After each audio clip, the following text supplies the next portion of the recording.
It's a Zippo product. Looks like it's probably going to be a cigarette lighter, but it's not. So opening it up, it's actually a tape measure.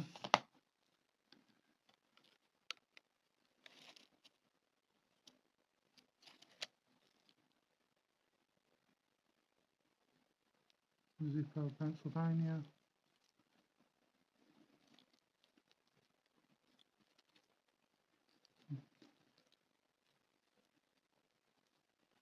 It's not quite the same as the bottom of a lighter, and it's not quite the same as the top of a lighter because it's a bit longer. It's shaped like the top.